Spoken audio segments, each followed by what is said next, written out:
Don't you love the authority you have sitting behind a podium? Everybody stops talking. Good evening, everybody, and welcome to this lecture and interactive dialogue on invested inequality, an engagement of Dr. Michael Kimmel with leaders here in Geneva.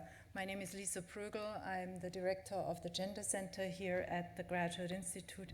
We had a bit of a discussion going on just now as to whether we should get started. Apparently the trams are not working, and so there's some people stuck at the train station, but I guess they will come in due course.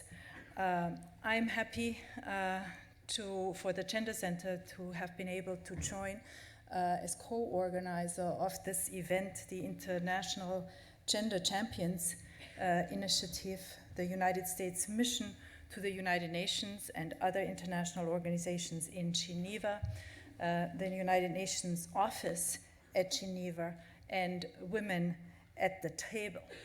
And I have the great pleasure of being able to introduce to you Dr. Michael Kimmel, recently been called by The Guardian the world's preeminent male feminist, quite an honor, I would say.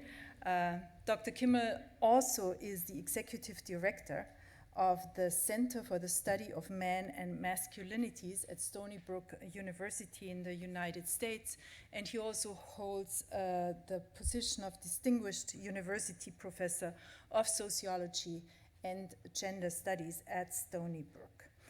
He's well known to us in the academy, those of us who are in the field of gender studies, for his work on masculinities and also for his commitment to engaging men to support the cause of gender equality. He's somebody who is widely published, and many of you, I'm sure, have encountered his writings, books such as Manhood in America, Angry White Men, more relevant than we would wish in contemporary times, and Guyland, The Perilous World Where Boys Become Men, his best-selling book on growing up to become a man.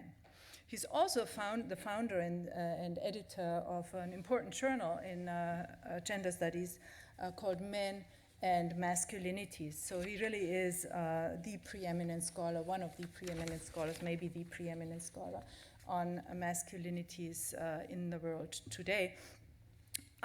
Active also outside the academy, and I think this is distinctive about them, a model of an engaged academic who is in great demand for his lectures and has talked at many public institutions, including the European Parliament, and has consulted widely with governments, corporations, NGOs, and public sector organizations on gender equality issues.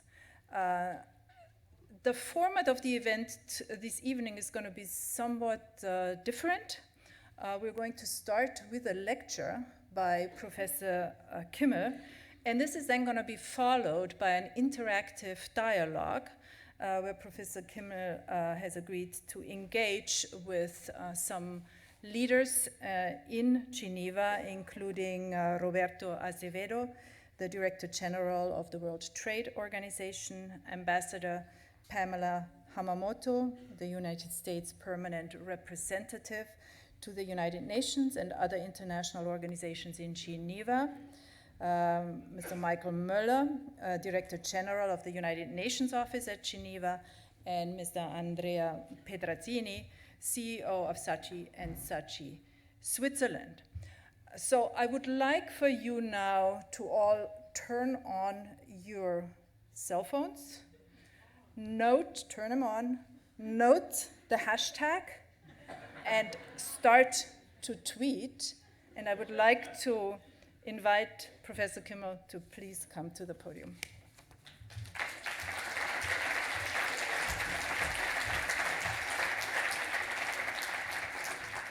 It's the first time anybody's ever asked people to turn on their cell phones while I was going to be speaking.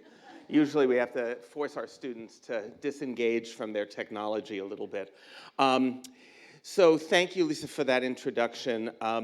Let me, before I even begin, just to give you an idea. So after I speak, then I'm going to invite the panelists to come up here, and we're going to engage in a dialogue, and then we'll open up the conversation to you. Before I start, though, I do want to thank Caitlin Kraft-Buckman for organizing my entire itinerary while I've been here with Gender Champions. So thank you very much. Yes, please.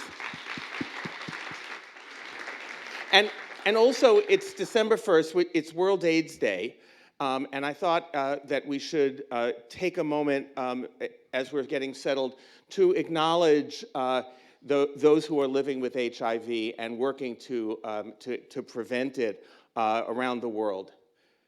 So let me say a little bit about what I'm going to say, what I want to talk to you tonight about. My work has basically been to try and figure out ways to engage men around gender equality, why men should support gender equality. And what I'm going to talk about tonight is a couple of things. I'm going to start by talking about how men typically engage with gender equality. Then I'm going to talk about some of the obstacles to engaging men. And then I'm just going to make a personal case to men about why they should support gender equality. So here's the bottom line. I'll start with the conclusion. We should support gender equality quite simply because it's right, fair, and just. Period. Full stop. That's it. End of story. I'm done. So, but when you present this to men, what happens very often is they give you the nod of approval, but it doesn't get inside. They don't feel committed or connected to it. They simply agree with it. They give you a nod. Like as if supporting gender equality was an item on a checklist. Okay, got that. Let's move on to the next issue. So I found that that's not enough to engage, and I want to make a more personal case. Other ways that men engage with gender equality, in many corporations or institutions, they have like a diversity and inclusion event or a women's networking event. Men tend to experience this as Be Nice to the Ladies Week, which is kind of akin. In the US, we have Black History Month, which mercifully for white people is the shortest month of the year, and then we can get back to the 11 white history months. So that's obviously an inadequate response. A third way that men tend to respond, and I'm sure many of you have had this experience where you talk about gender equality and you see the light bulb go off over his head and he gets it. And then he begins to mansplain to you your oppression, right? He sees gender equality something akin to the cavalry. Like, thank you so much for bringing this to our attention, ladies. We'll take it from here. So this is the kind of men's engagement with gender fantasy, with gender equality as rescue fantasy. This often results in a syndrome that I like to call premature self-congratulation. Now there's a fourth one, and this is the most common one, actually, and that is most common in corporations and organizations. The way we talk about gender equality is we invite you to join us. Right? Yes, we get it, completely right. We will now set a place for you at the table. We will not change the menu. We will not change the seating arrangements. But you're welcome to join us as long as you basically act just like us. Now, a really good example of this is Lawrence Summers. When Lawrence Summers, who was under President Bill Clinton, the Secretary of the Treasury, after he left that position, he became the president of Harvard. And while he was president of Harvard, he was asked at a conference, why is it, he was asked, why is it that there are so few women at the absolute top of the absolute best science, math, and physics departments in the country? And his response was, this cost him his job, by the way, his response was that many women were unwilling or unable to work the 80 hours a week that it takes to reach those levels. Now, when he said this, people nodded, and some people said, well, I'd do it. But I thought maybe that's the wrong question, maybe that's the wrong approach. Maybe the right way to think about this is to do the math. Okay, there's 168 hours in a week. If you work 80 of them, and you commute the American average of 30 minutes each way to work, and you sleep the American average of 7.5 hours a night, And I'll give you 2.5 hours a day for preparation and consumption of all meals, performing all sanitary events. And I'll give you 1 date a week, okay? I figured dinner, a movie, make love. I gave it 5 hours. You could see a shorter movie. So if you follow that out, that comes to 37 minutes a day to read, watch TV, participate in any hobbies that you have, and spend time with your children. So the wrong answer to this question is, how many of you are willing to do that? The right answer to that question is, who in their right mind would do this?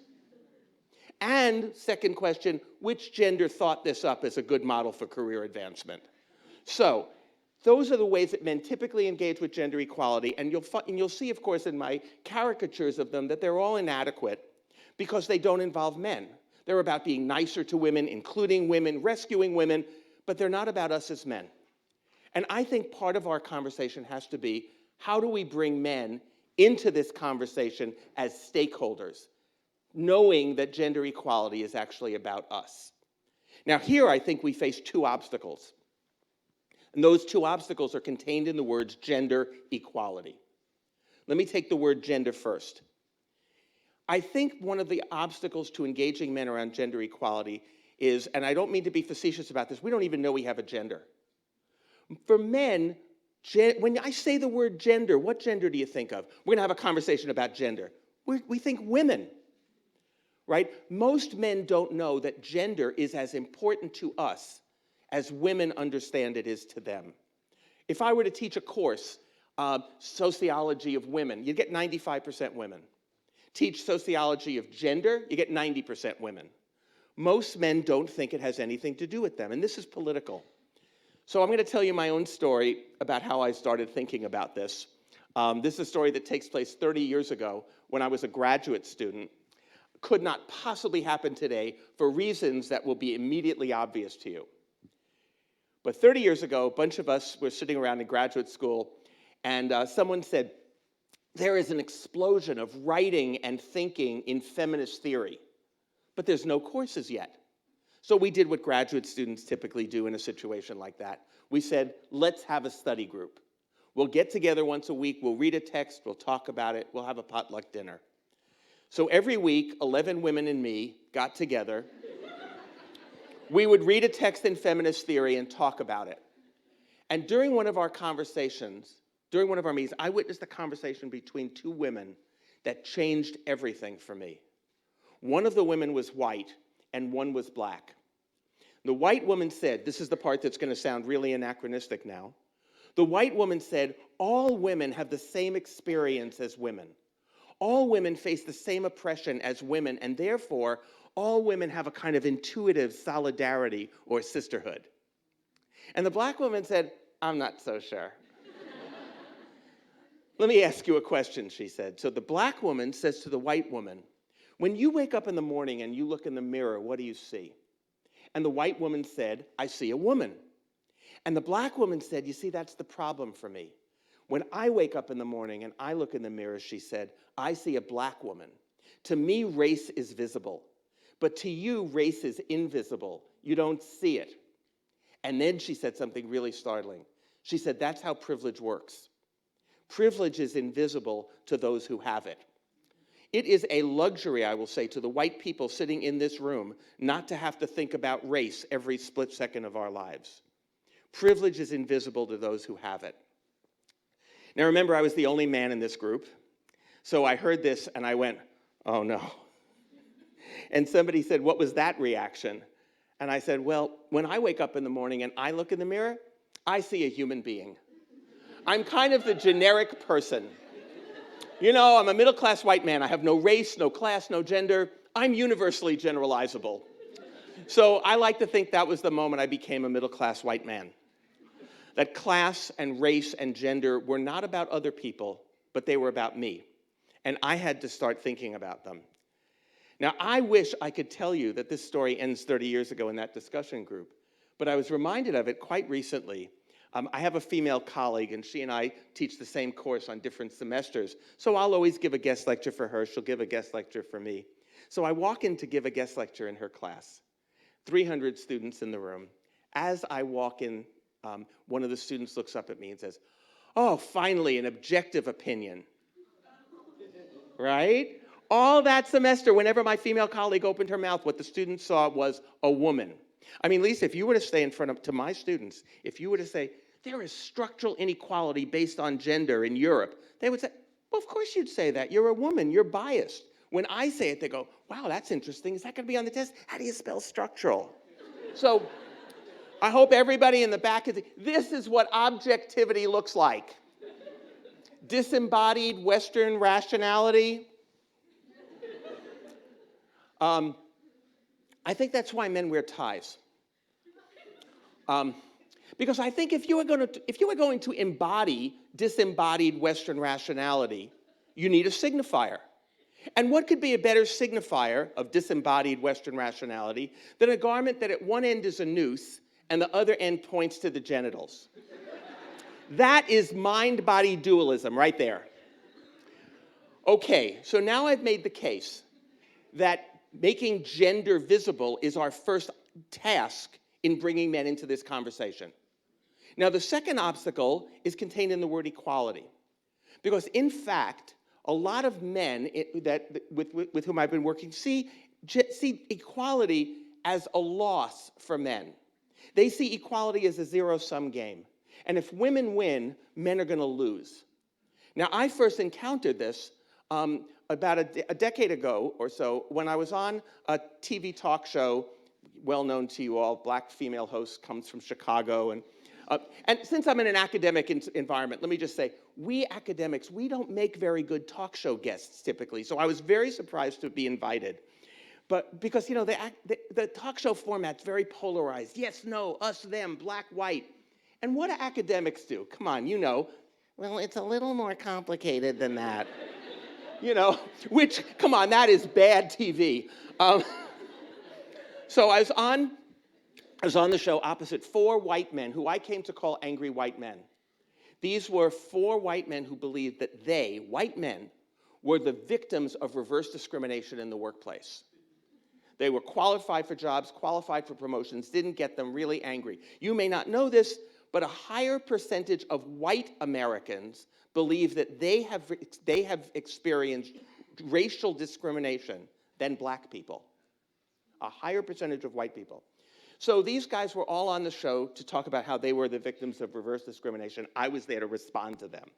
The title of the show, the whole reason I'm telling you this story, the title of the show was a quote from one of these men. And the quote was, "A black woman stole my job." So they all told their stories, then it was my turn, and I said, I have just one question for you. And it's about the title of the show, "A Black Woman Stole My Job." Actually, it's about one word in the title. I want to know about the word "my." Where did you get the idea it was your job? Why isn't the title of the show "A Black Woman Got the Job" or "A Black Woman Got a Job"? Because without confronting men's sense of entitlement, we will never understand why so many men resist gender equality. It is because we think this is a level playing field. So any policy that tilts it even a little bit, we think, oh my God, water's rushing uphill, it's reverse discrimination against us. So let me be really clear about this. White men in Europe and North America are the beneficiaries of the single greatest affirmative action program in the history of the world.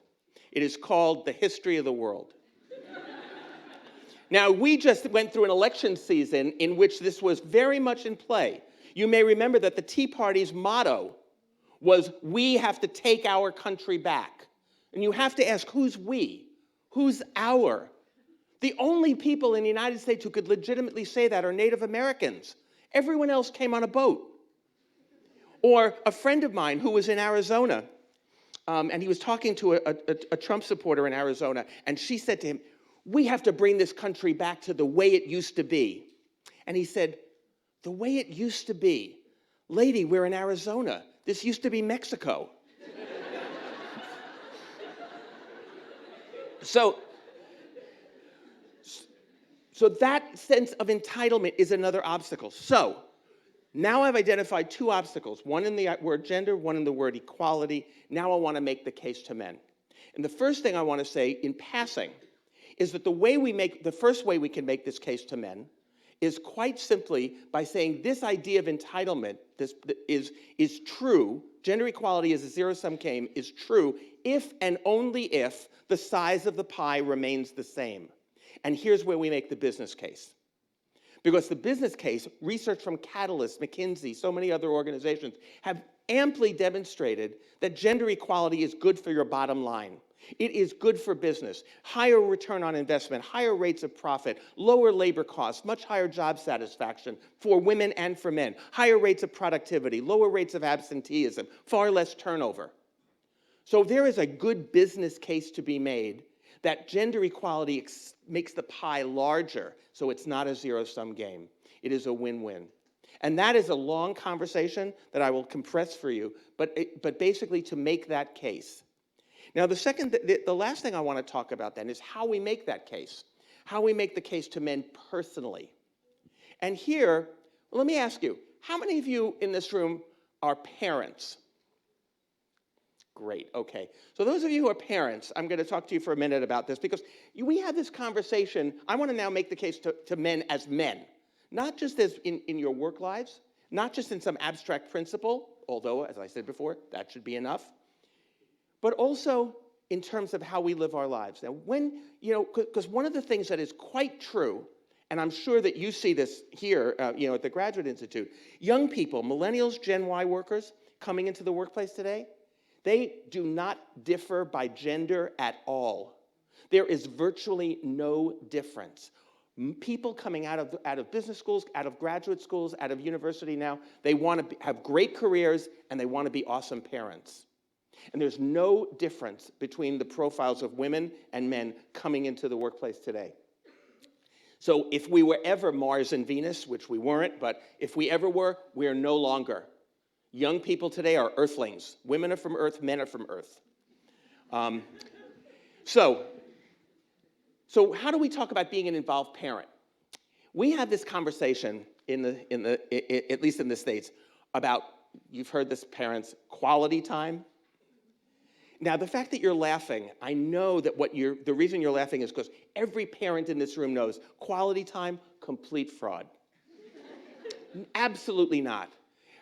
I'm a big believer in quantity time, right? Doing the routine household tasks over and over again that nobody gets an award for, nobody gets a medal for, nobody gets to write a memoir about what an awesome dad they are. You just do it. Look, parents, you know the answer to this. Those who aren't parents, you'll find out if you want to have kids someday, the truth of this. Those awe moments with your kids, those moments of like when you get all melty and gooey inside because you feel so connected to your kid. Those moments happen, not to be too autobiographical, the 43rd time you are watching Toy Story with your then 6-year-old. And he leans into you and he says, "Oh, Daddy, this is so great. I love you so much." Aww. And that's the moment you realize this would not have happened had I not watched Toy Story 42 other times. So here's an equation for you. Quantity time produces quality time. It's really the only way to get there. So why then should men support gender equality in their family lives, in their personal lives? Well, there's really good research about this. And it turns out, now when we men talk about family life, we have two phrases that we use, and they each have two words. They are, we help out and we pitch in. And I'm going to propose that we simplify that to just one word, and that word is share. That when men share, and this is what the data show, I'm not making this up, when men share housework and childcare, their children do better in school. Now remember, now I'm shifting to a personal case. I want the men in this room to know this is in your interest to support gender equality. Your kids will do better in school. I'm interested in motivation here. Your kids, when men share housework and childcare, their children have higher rates of achievement, lower rates of absenteeism. They are less likely to be diagnosed with ADHD. They're less likely to see a therapist, be diagnosed with depression, be put on prescription medication. So men, when men share housework and childcare, their children are happier, healthier, and do better in school. All right, maybe that's not enough of a motivation for men. When men share housework and childcare, their wives are happier. Duh. But not only that, their wives are healthier. Their wives are less likely to be diagnosed with depression, see a therapist, be put on prescription medication. They are more likely to go to the gym, and they report higher levels of marital satisfaction. So when men share housework and childcare, their wives are happier and healthier. All right, maybe that's not enough of a motivation for men. When men share housework and childcare, the men are healthier. They smoke less, drink less, take recreational drugs less often. They're more likely to go to doctors for routine screenings, but less likely to go to the emergency room. They are less likely to be diagnosed with depression, less likely to be put on prescription medication, less likely to see a therapist. So when men share housework and childcare, the men are healthier and happier. All right, maybe that's not enough of a motivation for men. When men share housework and childcare, they have more sex. Now, of these 4 unbelievably interesting findings, which one you think Men's Health magazine put on their cover? Right? Housework makes her horny was their headline. Not when she does it. Now, in fact, they did that 2 years ago. Last year, they put it on their cover again. This time, they call it chore play. Now, I want to take a moment out here from this to just talk to the men for a moment. These data, they're what we social scientists call longitudinal data. These data were collected over a really, really long time, okay? So I don't want any of the men in here saying to themselves, I'm going to do the dishes tonight. A really, really long time, okay? So now I'm making a personal case that this is why men should support gender equality. You're all with me. Because it's in our interest as men, as fathers, as partners, as men ourselves. And I'm very clear we should support it simply because it's right. But I want to make a personal case also that we're stakeholders. But now I want to go one step further. I want to suggest we're already doing it, and we just don't talk about it. Every single man in here, I would be willing to bet, every man in this room, right, already knows what it feels like to love women and want them to thrive. We're genetically connected to women, every one of us. We all know that because we're not just men. We're also fathers and sons and grandfathers and grandsons and brothers and friends and partners and lovers and husbands. We know what it feels like. You want to meet an instant feminist? Talk to a man whose daughter just hit puberty. And he will say to you, oh my God, there are boys out there who are looking at my daughter the way I was taught to look at girls. This has got to stop today. I don't know if any of you ever read The Onion, that satirical newspaper. They had a headline recently that said, Eminem furious that his daughter is dating someone raised on Eminem's music. Right? It's like now he's going to finally read his own lyrics. You want to meet an instant feminist in the workplace? Talk to an older man whose daughter just was discriminated against or harassed in the workplace. And he will tell you the workplace has got to change right now. No daughter of mine will experience that. This is an entry point for us as men. The fact that we are all connected, that we all know that feeling. We all know what it feels like to love women and want them to thrive. So I'm going to suggest to us that here's the missing piece of our conversation. We are already doing this. We're not asking men to change, to do it differently. We're asking men to do it better and more, and in this way particular.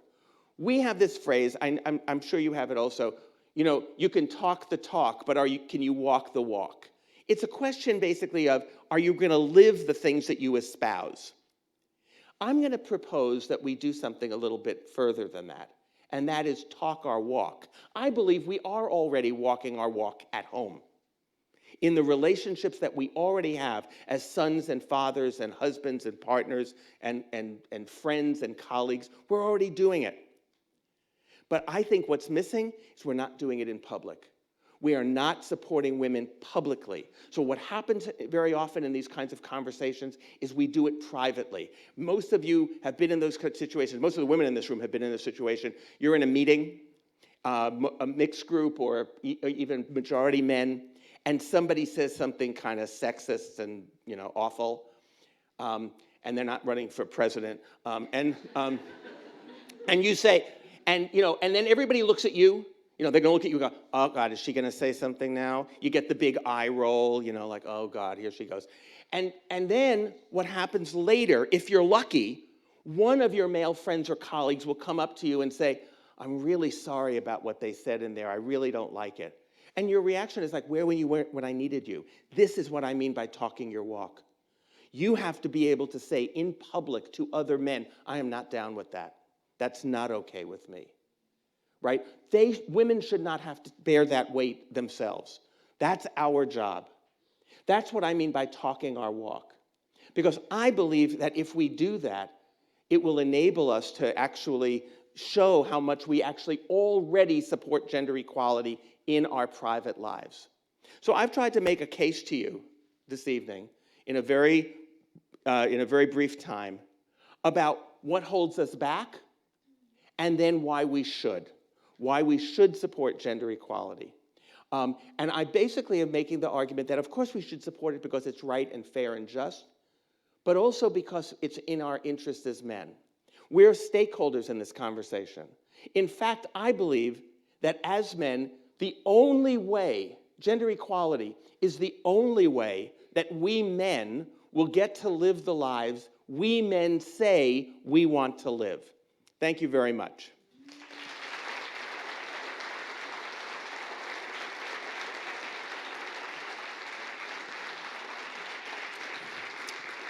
So, now it's my pleasure to introduce our four panelists, and so you're welcome to come up now. Roberto, Ambassador Hamamoto, Michael, Andrea, and your seats are labeled, and then I will introduce everybody again so you know who's who.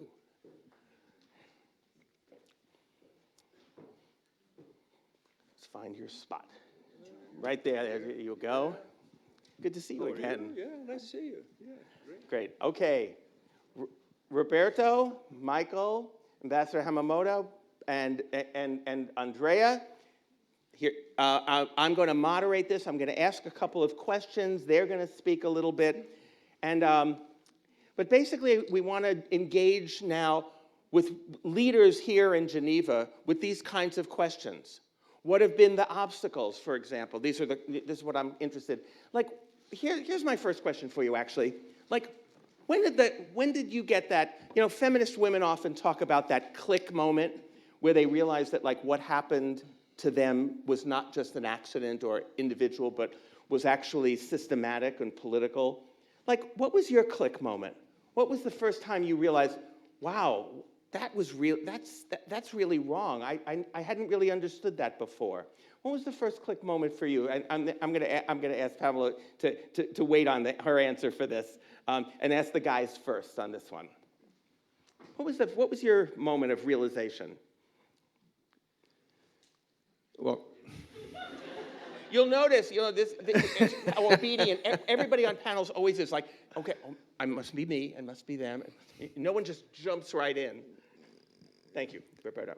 yeah, well, I think a lot of what you were saying, and I was listening very attentively, and I was thinking, inwardly, and I was thinking about myself and my life and how things evolved, and I think that a lot of these realizations, they happen at home.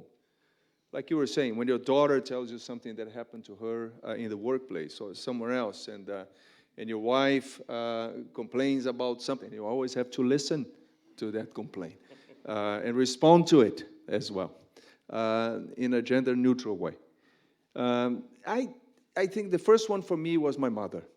My mother, she gave up school when she was when we were kids.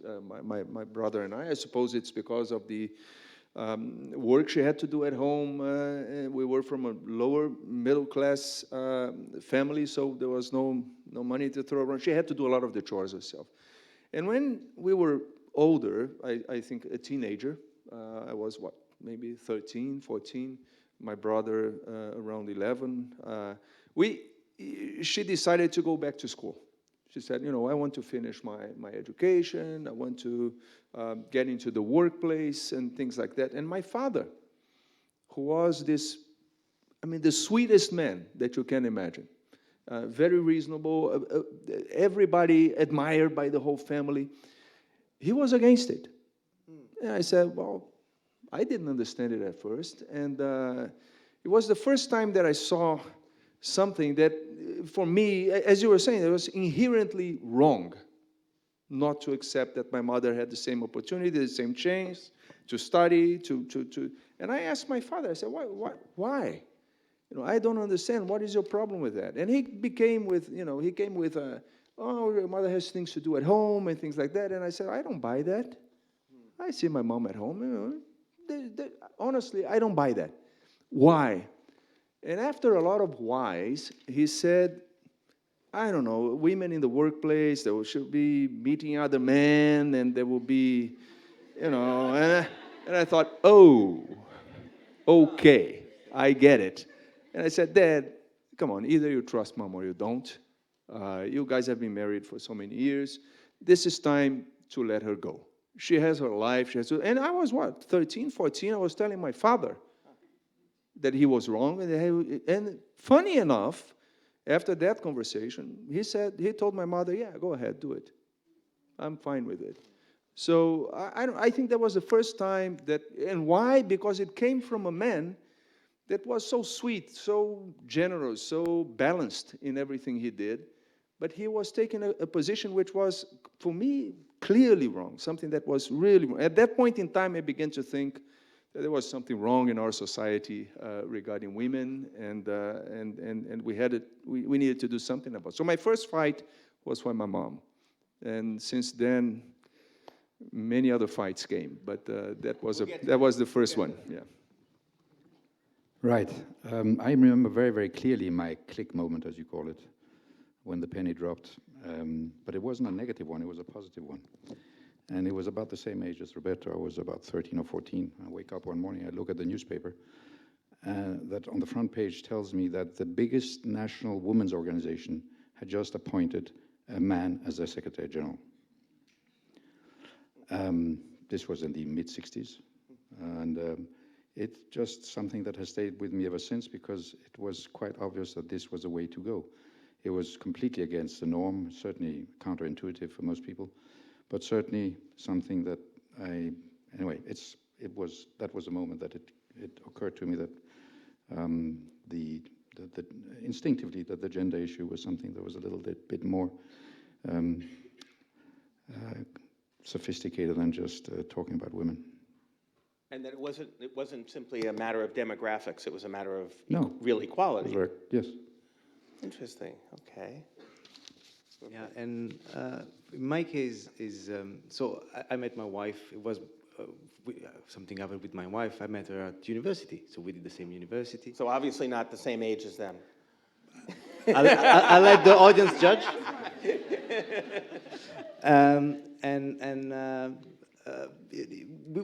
All our friends, there was no difference between real men and women. We thought that, you know, women has the same possibility and opportunities than men.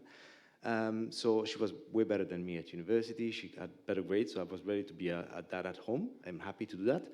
And then we started working, and we had our first child. And when she came back, I saw the drawback that she had in her career. She was felt not as committed because she had a child, because she was away for 9 months or so, because now she had also other priorities. And despite, again, I work in advertising, she works in marketing, she's a way better marketer than me. She got slowed down in her career because of her being a mother. And that's why I said, that is not right. And then, you know, then we had a daughter. So I said, and that's not right for her either, when, you know, in the future she will be a mom herself. So that's the moment where I said, you know, something needs to be done. Okay, Pamela, let's hear yours. Your first click when you said, wow, something's really wrong here. Well, so I was even younger than your clicks. I was probably 6 or 7 or 8, growing up in a household with 3 brothers. I was the second oldest, and an Asian father. My father's Japanese, so he had an upbringing of the, sort of Asian culture of male privilege. And my mother's Caucasian, and she was definitely played a subordinate role. So that was my household dynamic. But everything great, happy childhood, until I started getting asked to help make dinner, cook, learn how to cook and do a lot of the housework. And I just thought that was so unfair. Like, why do I have to do this, and why aren't my brothers doing it? Because we're all very close in age, and so, we all could have easily chipped in. And my dad would say, it's because you're the girl. And I thought that was just isn't right. That's just so unfair. And so it just became a constant battle, pushing back time and again about the unfairness of it all. Why do I have to do this? As I got older, the boys had a curfew of midnight. Mine was at 11. It was a lot of double standards, and I would always say, that's a double standard, that's a double standard. That makes no sense. And it just sort of, was a constant struggle, uphill battle to try to break through those sort of at every step of the way. I want to say that was the exact answer that my sister gave, was the thing about curfews. When I asked her that question also, was, you were able to stay out later than I was. And I gave her all this sort of, but I was older, and, and she said, no, it's because you were a boy. And I thought, she's right. But this was much later, but she said, I always resented that. I always thought that was unfair. I want to point out to the audience, though, something that I think is important in what many of you have said, but I was really struck by your comment, Roberto, that, and I think we often forget this. You were talking about your father, and for that generation, that idea was quite normal. When my dad was in college, he would sit around with his friends, and they would ask this question, seriously, will you let your wife work? That was a serious question. And their answer was, in a kind of chivalrous way, she shouldn't have to work. I should be able to support the family, right? Now, I want you to think about this. Think about how fast this has changed. We are talking about, in 2 generations, this assumption. Nobody in this room has asked that question in that way. At least you would say, let? I mean, I don't have that kind of control. The idea that would be a way of thinking, that was normal. Think about how quickly that became unnormal, and then something else became normal. We wonder sometimes why so many men are sort of, resisting gender equality. It's partly because we're bewildered by how quickly things have changed in our societies. And it happened in that moment in one generation, right? So you then developed a very complete, question would have been meaningless to you, right? Where it was meaningful for our parents' generation. I just want to remind us of that. So now we've started with the personal, so let me, so we're already there. Let me ask you to step back a little bit and talk organizationally for a moment.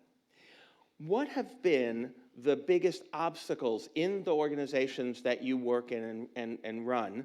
What have been the obstacles that you have faced toward improving or promoting gender equality? And if you can, say something about how you've dealt with it.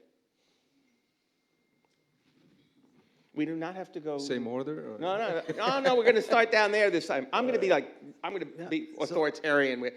I'm practicing for our new administration. Maybe it's,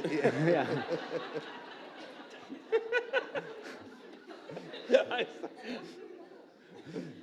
Maybe it's because of my personal reason why my light bulb. But I think that again, motherhood and women that come back from maternity leave always had at a very tough time, and I felt that it's in a way it's also hard to deal with it because there's not a specific moment, but it is a behavior that is installed into companies and corporations. We assume that she will not be as committed. We assume that she will not dedicate as much time. It's a little bit the example you were making, who's willing to work that much. Right.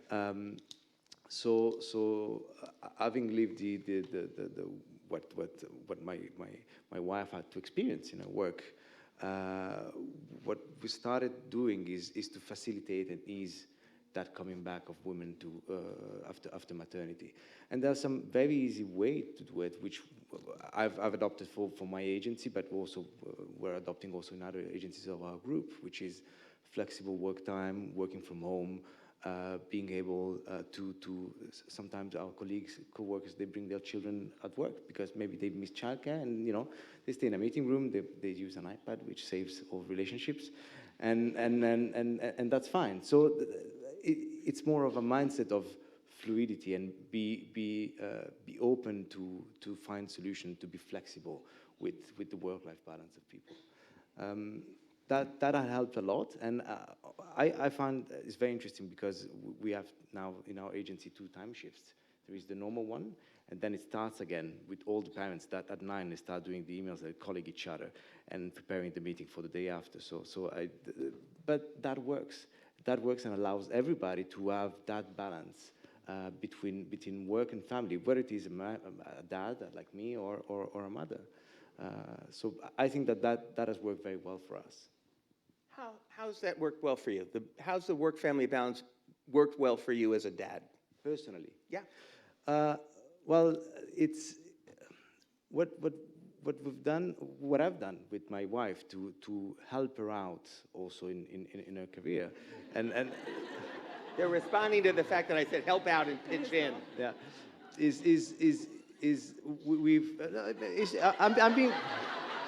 I'm being very honest. This happened after we had a child. It wasn't the case before. So realize, okay, then we have to share more and more things, and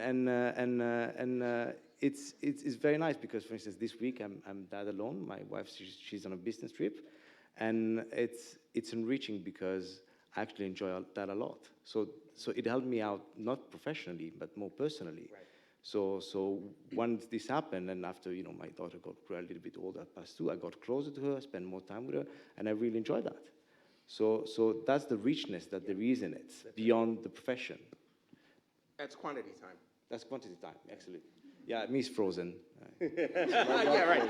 Yeah, of course. I can sing the whole album. Yeah, I know.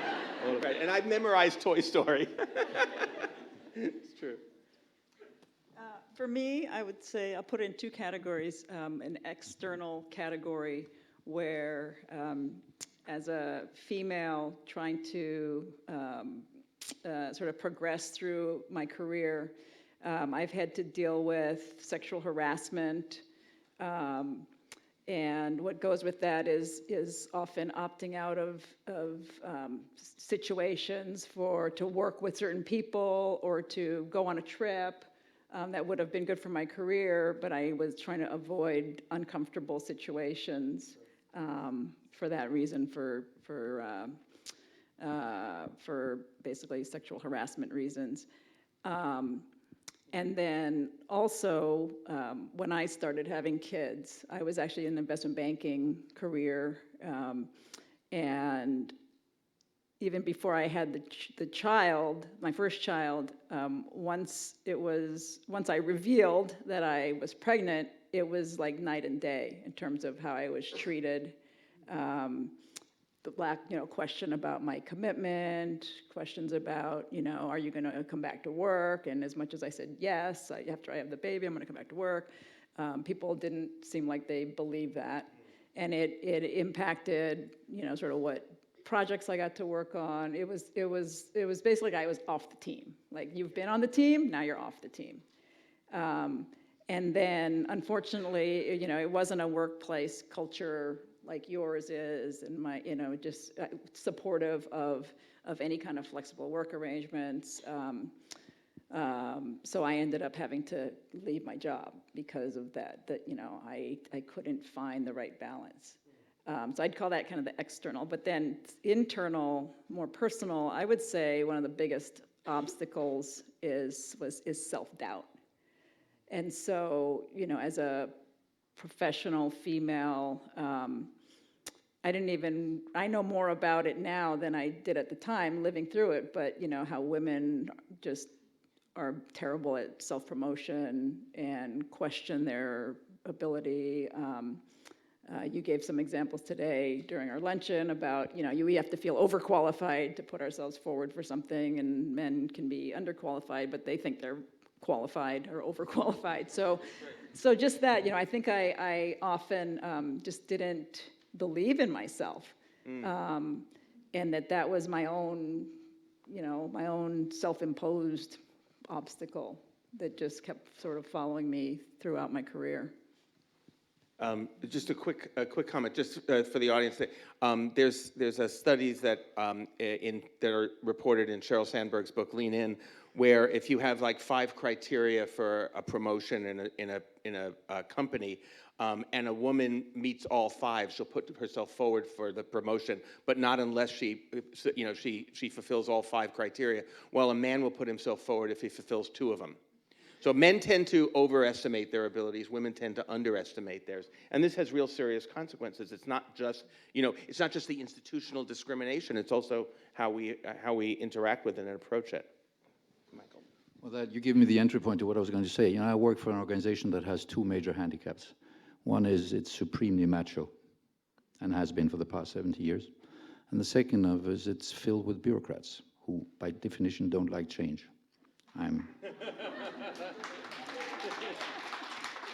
So the task of actually making the change we need to make is a little tougher. I won't get into the political aspects of it and all the other stuff, but I'll give you just 2 statistics. Those of you who know the UN, we have grades like every other bureaucracy, and we're doing reasonably well, certainly here in Geneva, in terms of the overall parity. We're about at 50, 48, 90, 48, 49, but at the top levels, we're not doing well at all, like many other places. And we did some calculations based on the progress we've done for the last 10 years. It will take us 111 years to reach parity at the last but one top level, a D1 level. It will take us, I have to relook the number because it's incredible, it will take us 703 years to reach parity at the D2 level, which is the top director level.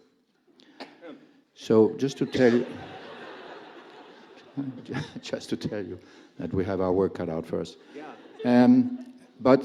So having done that, having looked at that and having sort of internalized that, and also having, my reflex is to go against that kind of stuff also because it does make sense. And frankly, if you ask for the motivation, it's very easy. You mentioned it before. It makes sense. And it doesn't make sense not to have half of the world's population not involved in what we're doing, right. Particularly when we look at the tasks that we have as an organization. Roberto can talk about that as well. Whether you talk about peace and security, you talk about development, you talk about any of the big areas where we need to do some really tough, collective, integrated, collaborative work in order to save ourselves from extinction, we need to have everybody on board. And we need to do some really tough engineering, social and organizational engineering to get there. I think it's possible. One of the reasons why Pamela and I started this, the Gender Champions Initiative, was precisely because we both felt, and many of us who joined felt that it was time to stop talking about it, and just the sort of general blah blah about gender parity is too easy, and do something very simple, practical, impactful, measurable, accountable, that would change, that would take one step, and we're not going to change the world through this, but we're certainly going to help change the context in which we're moving ahead. And I think we have achieved a little bit, and we will hopefully achieve more, because it makes sense. Yeah, right, fair, just, makes sense. Good for business. Right, it's true. Well, I think interestingly enough, I think I would take a little bit of a personal situation, so a professional situation, and then the organization, because they're linked somehow. And my wife, who had to leave for work, she, at a point in our married life, when the kids were, I don't know, maybe 3, 4 years old, she decided that she wanted to take time away from the career. Because she wanted to be with the kids more at home, she felt that she wanted to be more present and things like that. For our career, the diplomatic career at that point in time in Brazil, that would be the death sentence for her career. That option of staying home for the family and working with the kids for a few years and then come back, forget it. She would always be perceived as somebody who didn't place enough confidence in the career or commitment to the career. So that would be the death sentence. And I told her, no way, don't do that. And we had lengthy conversations about why that would be the wrong. And one of the things I told her is, look, you're going to make this commitment to the kids, which is laudable, and I think it's very praiseworthy, but they're going to grow up. And you're going to have a long life after they leave home. Long one. And you're going to regret this choice at that point in time. So let's find time to be with them. There will be quantity time, quality time. We'll find out but don't do this, not at this point in time. And after a lot of conversations, she said, okay, well, I will continue with the career. And she never gave up. And today she's very grateful that she didn't do that at that point in time. Two funny things. One, I think the first one is that I myself never thought of me quitting the career to help the kids or to stay with the kids. I was going to ask you that. Yeah, never. And frankly, she didn't think about that either. It was never an issue between us who should take time to be with the kids. It was instinctively, she would be the one. Now, that for me was, and the second thing that came to my mind was, what would this reflect in the, how would that reflect in the world today? And I, as a head of an organization, we have a very strong position to improve the gender balance in the organization. In big numbers, we're okay. I think there's more women in the organization than men. But if you look at the higher levels, not really. In 1998, I think, 97, 98, we had no women at the director level. The director level, below the director general and the deputy director general, is the highest level that we have. No, there were 23 or 24 directors, no women whatsoever. Today, we have 3 with 2 acting directors. And I said, look, this is still not enough. So we have to really make an effort to get more women at this position. And we now have openings, and I told everybody. Job advertisement. Yeah. Well, too late now. The deadline is already over. So that's done. But it was funny because as I was talking to the HR people, and I said, so how are we doing with the recruitment? I mean, how many women do we have? Are they going to be shortlisted? And they were all very, and saying that it was tough. And I said, and I was prodding and saying, why? I mean, I can't believe that there are not women who are qualified for these positions. It's just mind-boggling, and what is happening? And they said, well, it's tough to recruit them. And I said, why? And they said, there are not many. And I said, well, how many? And that number struck me a little bit, because we had more than 400 applications, about 100 are women. Now, there is nothing in this world that explains to me why, in today's society, and mind you, we're not hiring locally, so you could say, hey, it's the culture, the local. No, we are hiring internationally. And you still have 3 times more men applying for those positions than women. And I had conversations with them, why? And I hear this argument that women are sometimes less confident, that they don't want to apply for the, director positions. They don't know whether they're. I have to tell you, from a personal perspective, I don't buy that very much. I really don't. I have two daughters who are extremely assertive. Extremely assertive. And I'm sure that there will be others out there as well. There is something that is culturally taking women out of the race for some reason. And I think that and I have asked, I want studies on this. I want to know what's happening. And I haven't had so far any convincing argument that shows me why do we have this asymmetry at that point of the career. And you can help us. I'm waiting for answers. I think there's probably some answers in the room, and I think we'll get to that in a moment. I do want to make a couple of comments about this. You know, when you said 100 out of 400, I thought, that's not bad. So it's very interesting that you saw it as too little, and I thought, well, boy, you should be able to find quite a few in that. And you know, but I do think that there's a couple of things that people have said that I wanted to just pick up on. One of them that went across the board is the effect of stereotypes on the choices people make and the constraints that they feel. Every single one of us has talked about how those stereotypes work. In your case, for example, about how that would constrain your wife if she were to take time off as she had wanted to. You knew that the stereotypes that we applied to her, you're not committed to your career. You also said the same thing. Once you had a kid, oh, we have to question your commitment, right? You talked about it about your wife as well. I think these stereotypes are also there for men. If a man says, you know, I'm going to take some time off, or wow, my company offers parental leave to men, I'm going to take it, he'll get the same, oh, well, I guess you're not committed to your career, huh? I did an article about this a few years ago, and you know, one guy said to me, yeah, I went to my supervisor, and my supervisor said, sure, you can take parental leave. I mean, we'll put you on the daddy track. You'll never make partner or anything, but you could definitely do it. Of course, he didn't.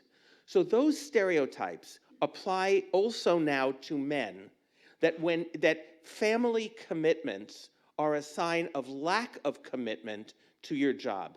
I think that is an attitudinal change that has to come, and it's coming from companies, and I think Michael was talking about this also.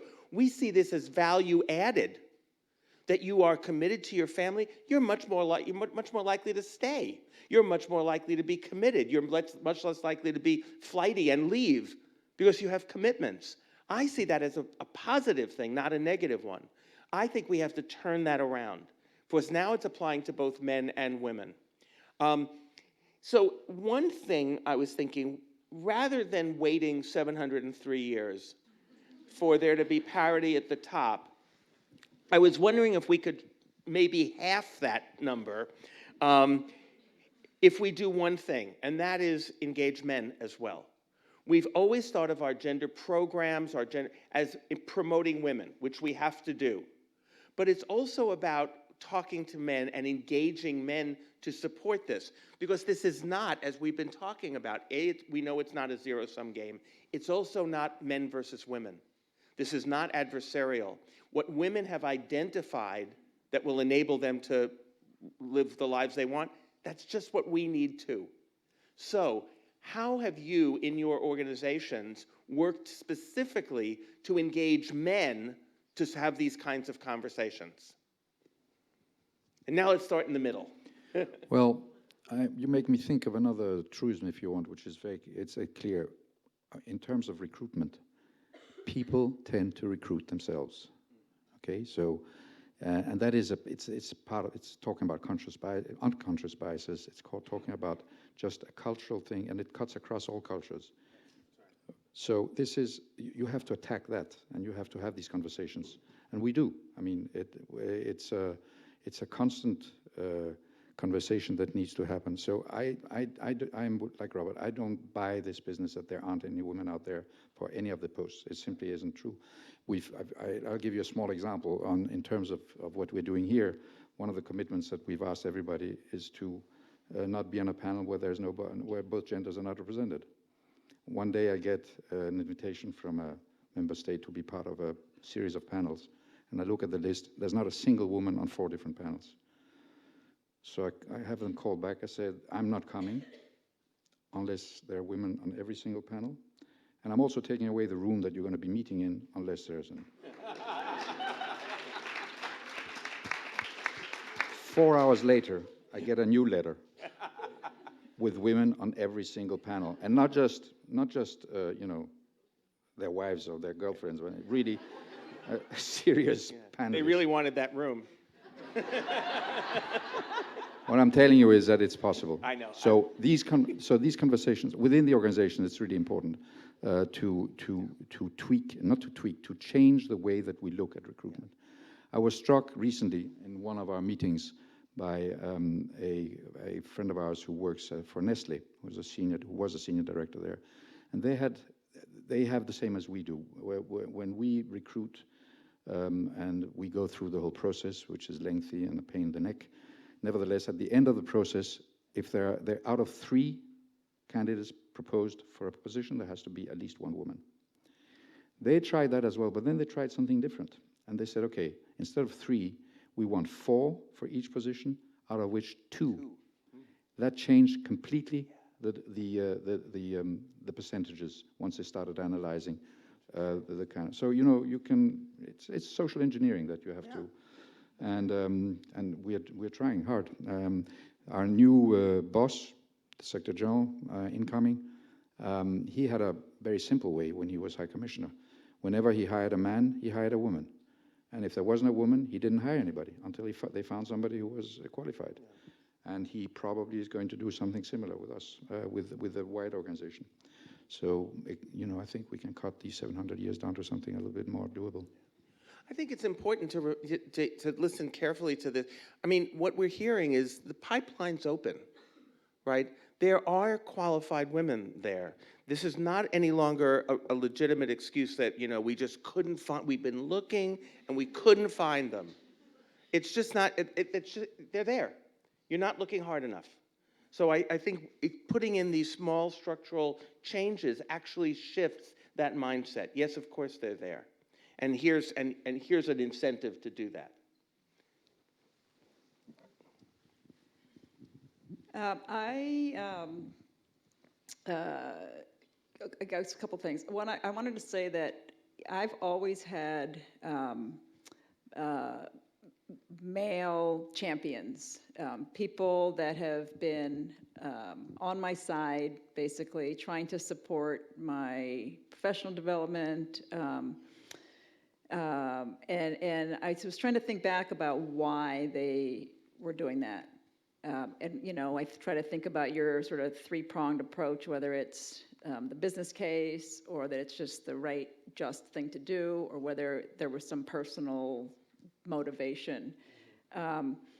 And they were all different, you know, so, and I think about the work that we're doing here with the Geneva Gender Champions and the different reasons why the 125 champions that we now have would have made the decision to sign on to this and become a part of this network. And I think, you know, there's a whole host of reasons. People had different reasons why they wanted to be a part of it.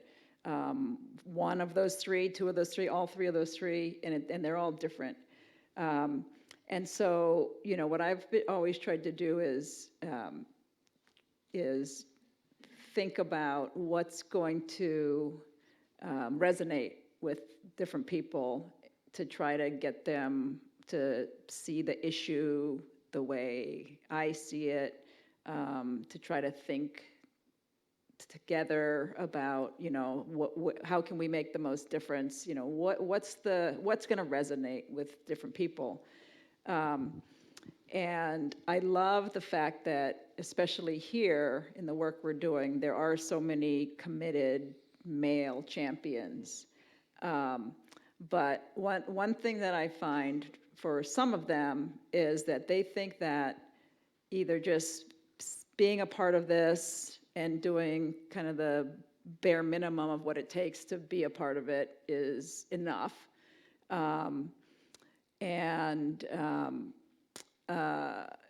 What I would hope is that we all, but particularly the men that are engaged in this, be a little bit more courageous, and because I think what it's really going to take is is courage and bold steps.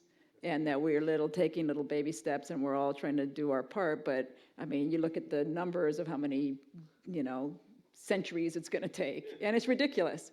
And we've been too willing to accept this slow snail's pace at progress, and measuring things, whether they're in decades or longer, it's just not acceptable.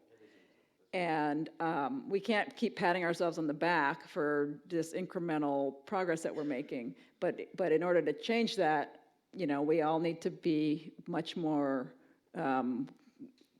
willing to take really more drastic measures. I mean, think about somebody like Mark Benioff and what he did with the gender pay gap in his company. In one fell swoop, he wiped it out. It cost him $3 million, or a large sum of money.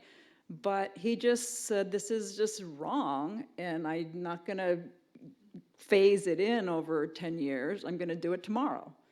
And we need more of that if we're going to if we really are committed to gender equality. Andrea? So in the creative industry, we have the luck to value incredibly diversity. So I must say that in our office, in the such and such Geneva office, we have predominantly 60% women, 40% men, and in the management team we are 6, 4 women, 2 men. So we encourage that and we value that, because the diversity brings creativity, and creativity is what we do. So it's actually very important. It's our core business. We've long gone the times of Mad Men. Well, we still have the whiskey. What I think is important, though, is recruiting and promotion, because it happened to me quite a few times that a woman would say, I don't think I'm ready for this promotion because I don't think I can commit as much, because I have a child, because I have this, we have that. And that's why I think it's our job as employers to facilitate and help those people to overcome. So what do you need? Flex work.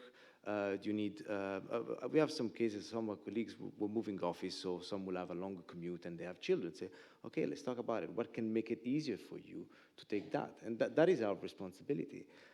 It happened to me twice, actually, during interviews, excellent candidates saying, well, I don't think I can do this because actually I'm expecting, or I'm planning to have a child, so if you want to call off the deal.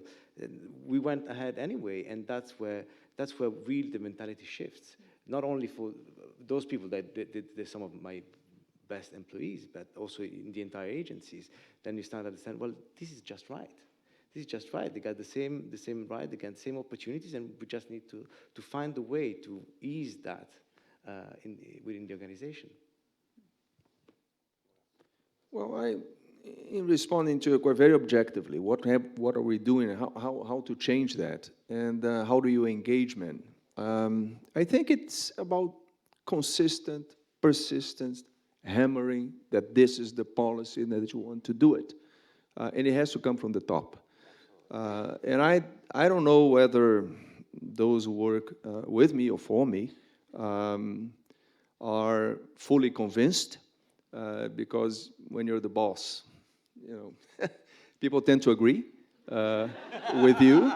So I don't know whether this comes from the heart or not, but I feel that there is a response.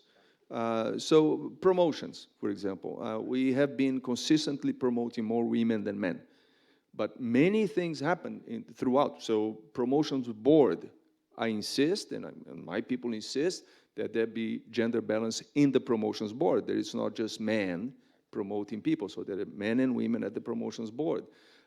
Recruitment, that you also mentioned. I think that the kind of effort that I'm trying to make, I can't believe that, like you said, in 100 women, that we're not going to find women who are capable for doing the job. Statistics play against them, but if you make a deliberate effort to hire women, you will find qualified women to hire. But it's everything. I'll give you one example. We were hiring an internal auditor, like an investigator, for situations of complaints from the staff about embarrassing situations, harassment of all types. And as we were recruiting, people were saying, well, we should have only one. And I said, okay. And there were a few proposals. I said, are there women there? And they said, no, they're men. And I said, but that's not right. Because many of the situations in the workplace are sometimes related to sexual harassment or improper behavior or something. And the woman may feel embarrassed talking to a man or not comfortable enough talking to an investigator who is a man. Maybe she feels more comfortable talking to another woman who she feels maybe will be more sympathetic or she can open up more. So the people who are thinking about that said, oh, that's right. Yeah, you have a point.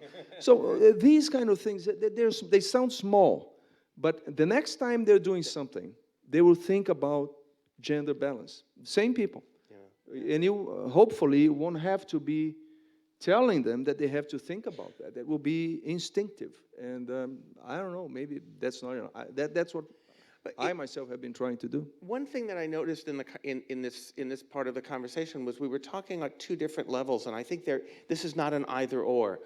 It's not either we do these small incremental changes and in 703 years we'll be there, nor is it that we have to do these massive sweeping changes that make everybody feel kind of confused and displaced. Both are true. We have to be doing both. The small incremental changes prepare the way for the much bigger ones. They soften up the opposition to them. And also these big changes are, of course, vitally necessary. Big policy changes, like, as you would say, it is simply unacceptable to not promote women equally, to not pay women equally. Those are bottom line kind of concerns. So I think we often think, well, you can't get there just doing the small incremental. We have to do the big, and then the big ones feel so overwhelming. I think we have to work on both levels simultaneously. So what I'm going to do, first I want you to join me in thanking our panelists. Thank you. And we have a little bit of time left for some questions. So in the interest of time, what I'm going to ask, I'll take the first three questions, and we'll take them, and then you can respond to any or all that you like. If they're specific to someone on the panel, just let me know that. So first three questions. 1, 2, 3.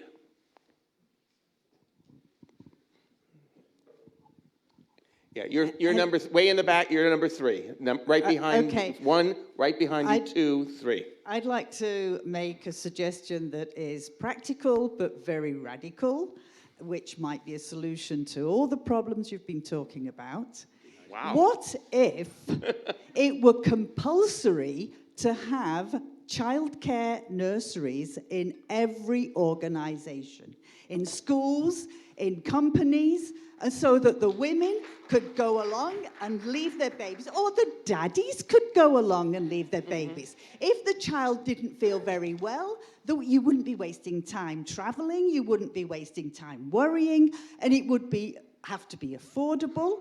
And if this were, this happens in Vietnam. We're talking about a communist country. It happens, huh? I've practical experience of that. Okay. It could really be done. Okay. If you need laws, okay, but No, that's good. That's a great suggestion. I'm sure we'll answer that one. Hi. I also have a practical plea, maybe. Good. So it was in response to why are women applying to certain things. So I'm a humanitarian worker. I've been in the field up until now. I've come to join my partner who works at CERN. I'm also a woman who's been a single parent for the last 3 years. And I recently have looked at Relief Web and various other things because now I'm here and I want to apply for jobs. And I have to tell you that if you want more women to apply, I'm at home currently with my daughter. When I was a single parent, I had a nanny, I was a program manager. I didn't have much time. And before coming here, when I was trying to apply for jobs here in Geneva, it was taking me on average about 8 hours to do a single application, because people like the World Health Organization will ask you to go through their specific website, and you have to put in, for each job you've had, a skill set and a sub-skill set, and it takes forever, and you've got a cover letter to write, and you really want the job, so you put effort in, and you try and, you know, specifically respond to the TOR. So when I was single parenting before I came here, I was coming home from work at 6, putting my daughter to bed, getting her to bed by about 9, and then I'd be up until about maybe 3 in the morning doing an application, then getting up and running a $2.5 million program with 38 staff. That is why I'm not applying to jobs. And I don't see myself as unqualified anymore, because luckily I'm at a point in my career where I have managed lots of programs. I've worked in multiple contexts. I have had successful programs that show statistically significant impact. I don't doubt myself anymore as a woman, but practically I don't have time. Okay, so is there a specific reform that we could streamline the application process? Please do that. Okay. So all of you mentioned quite heavily the idea of gender parity. I'm currently in a gender class actually with Professor Prugel, and we talk quite a lot about the fact that gender parity doesn't equal gender equality. You have to actually really question the ways in which gender parity is hampered. And so how do you do that beyond, you mentioned some ways that you try to get more women to be in certain positions, but how else do you challenge the ways in which, like, the reasons why you're having to work towards gender parity? And how do you do that so that, because equality really isn't parity across the board or parity for the sake of parity, like where you have that gender balance just for the sake of gender balance. How do you actually work to address those sort of challenges beyond the numbers? Beyond the numbers. Okay, so a more substantive gender equality as opposed to a numerical one. Okay. We heard some responses to that. Anybody want to take any of these? Sure. On the first two, I couldn't agree more with both of them. And we're trying to, certainly in our organization, I don't know in Roberto's, but the recruitment process sucks big time. There is absolutely no question about that. We're trying to get what you're suggesting. It's also a problem of funds and of resources to do so, but the will is certainly there. And we're trying to find imaginative ways of doing it, and we'll eventually get there. On your question about how you infuse that, I mean, and I'll speak personally now, what we've done the past couple of months. When we started talking about doing this, I suddenly realized that we actually, that the UN didn't have a gender policy.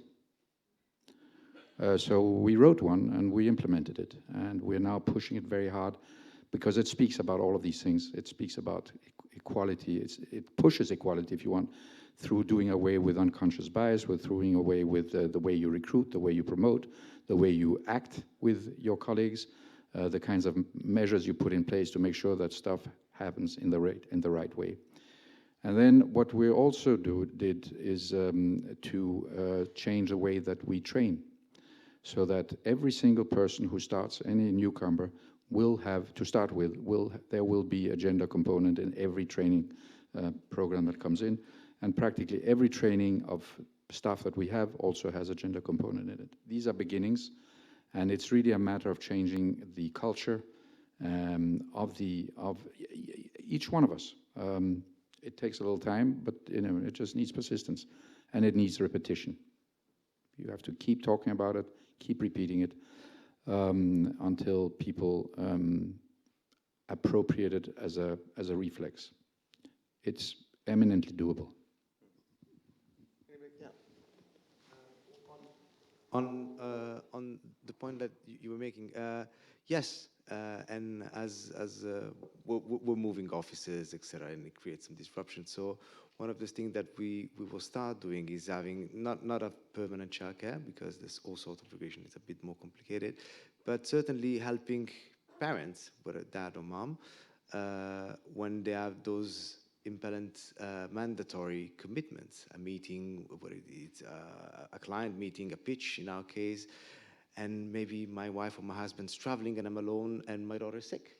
So what do I do? So what we're starting to do, and I'll tell you more next time we meet, how it works, is we're dedicating a room in our office, and the agency is paying childcare so that the mom or the dad can come at the office, do whatever mandatory thing she needs or he needs to do. And there's a Chaperon Rouge, a Red Cross service that keeps the kid there and then they can go back home. So I'll tell you more about it next time. Well, my take on the first two questions is absolutely, and I think actually that childcare is just one of the things that you need to do. There's much more that you actually can do to help in that sense. For example, even in our rules and regulations of the staff, we are now introducing elements like breastfeeding time, for example, or if you have to go to school, because there is a parent-teacher association meeting or you're required to go to school, you are entitled to do that, and all you have to do is notify that you're leaving because you have to attend to your child's needs at school or something like that. So there is much more that you can do that will enable a parent, man or woman, mostly, as you know, along the lines of what I said before about the dynamics between my wife, the ability to continue with their careers without having the temptation or the need to scale down their professional activities because of work requirements. So as much as you can do to help, we should be doing that. Recruitment process, I don't know how badly we suck. But I will check. But you should find out. Exactly. But I will check on that. There are many applications, so we get swamped sometimes with the number of applications. It's tough to even filter them. But there's always room for improvement. I will check. I actually don't know what the requirements are and how difficult it is to actually, how much time you have to spend applying for a position in the WTO. We'll check. Last one. A lot of what I see in the workplace and at home, it's cultural. It's cultural. It's much more subliminal that people understand or realize. And it's so much so that sometimes affirmative actions tend to go overboard. For example, when you talk about gender equality, you're not necessarily asking women not to be feminine. It's two different things altogether. You can be feminine, you can be masculine, and you can be equal. That doesn't differentiate necessarily in terms of hierarchy. And I think my ultimate goal would be if I had in my organization a situation where women, when they wake up in the morning, they look at the mirror and they see him.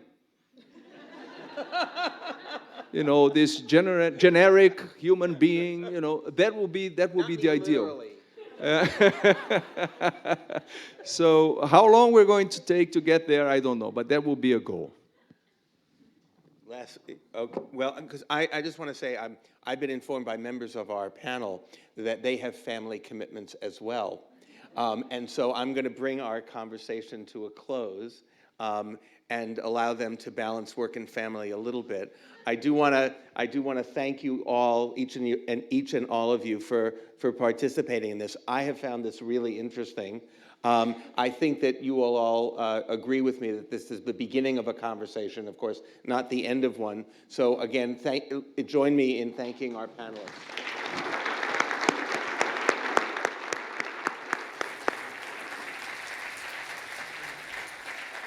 Thanks also to the Graduate Institute, to Lisa for hosting us.